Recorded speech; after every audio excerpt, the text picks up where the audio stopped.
bagaimana cara menjelaskan kepada anak tentang siapa, apa, bagaimana itu Allah. Siapa?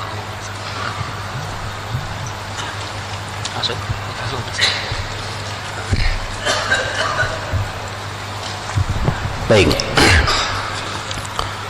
Bagaimana menjelaskan kepada anak tentang siapa atau apa atau bagaimana Allah itu, Pak?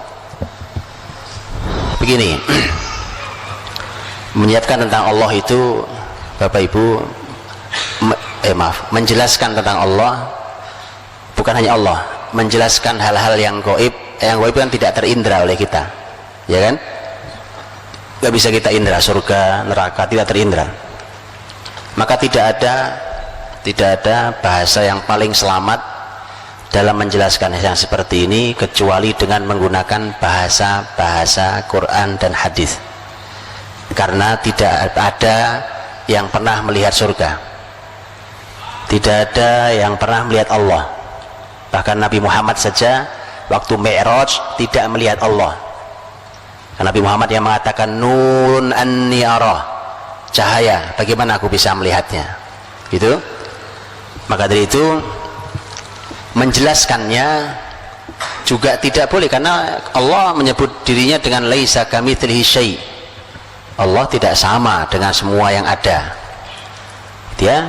Maka jelaskan apa adanya, sebagaimana dengan bahasa yang dijelaskan, yang dipakai oleh Quran dan hadis Nabi Shallallahu Alaihi Wasallam. Menjelaskan Allah SWT itu salah satu yang luar biasa adalah menjelaskan, sebenarnya paling mudah adalah menjelaskan tentang ciptaannya. Kalau mau menjelaskan tentang sesuatu, lihat Rasul pernah bertemu dengan Jabir bin Abdillah di malam purnama, bulan purnama. Kemudian Nabi begitu melihat Jabir masih muda sekali, itu lihat Jabir, kemudian Nabi mengatakan, langsung memanfaatkan momentum melihat bulan yang indah purnama itu dengan mengatakan innakum sataruna rabbakum karu'itukum hadzal badr. Kalian akan melihat Rob Tuhan kalian sebagaimana kalian sekarang melihat purnama ini. Sebatas itu, jadi sebatas kalimat-kalimat itu bisa jelaskan. Jadi penjelasannya bicara tentang Allah dengan ciptaannya, Allah yang harus kita syukuri, rezeki yang diberikan pada kita, dan seterusnya. Pola pembahasan tentang zat Allah bahkan itu harus berhati-hati, sekali lagi jangan sampai dia keluar dari kalimat Quran dan hadis Nabi. Harus dicari Quran hadis bahasanya seperti apa. Walaupun nanti anak-anak pertanyaannya aneh-aneh pertanyaannya. Kenapa kok Allah nggak kelihatan gitu, Ustaz? Oh, itu masih mending, Pak. Itu biasa itu jawabnya. Karena kita bilang angin aja, angin nggak kelihatan, kayak kerasa kok. Saya pernah sholat Jumat ke masjid dekat rumah saya naik motor sama anak saya yang kedua. Waktu itu umurnya anak saya kurang lebih baru 5 tahun kalau nggak salah, 5 atau 6 tahun. Selesai sholat Jumat, saya pulang motoran lagi. Anak saya nanya, "Bi, Allah sholat Jumatnya di mana?" Silahkan angkat tangan siapa yang bisa jawab. Kasih hadiah, Ustaz. Kasih hadiah. Ayo angkat tangan. Lihat ya. Jadi intinya, Pak, ini rahmati Allah. Bicara Allah sholat Jumatnya, Pak.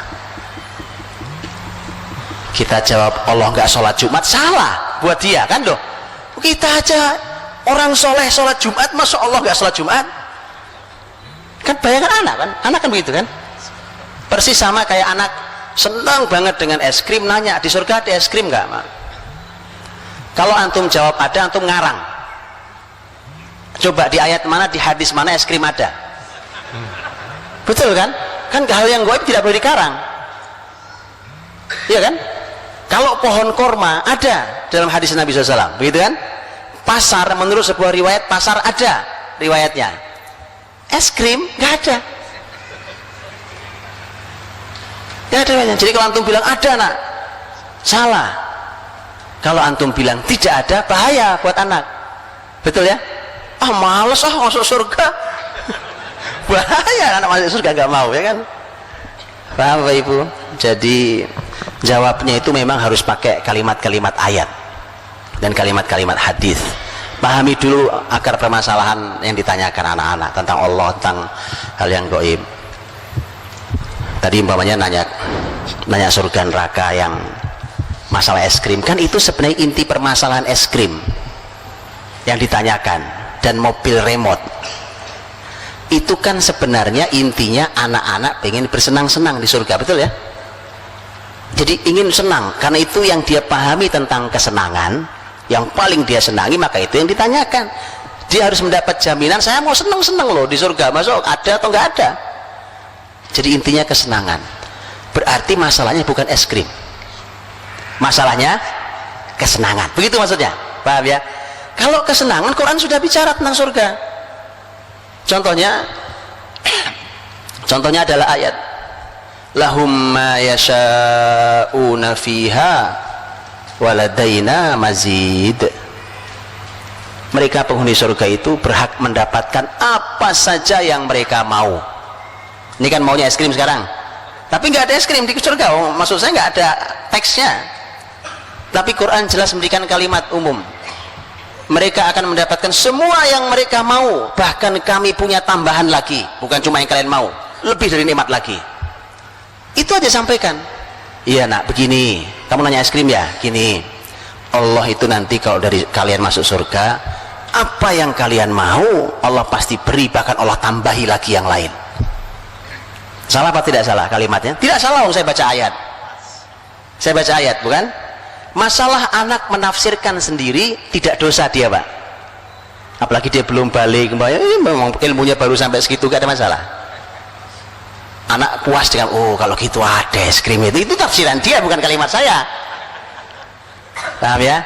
Begitu pula dengan Allah yang sholat Jumat tadi itu. Udah ketemu jawabannya? Ya kan? Kan maksudnya anak ini sedang mengukur sesuatu.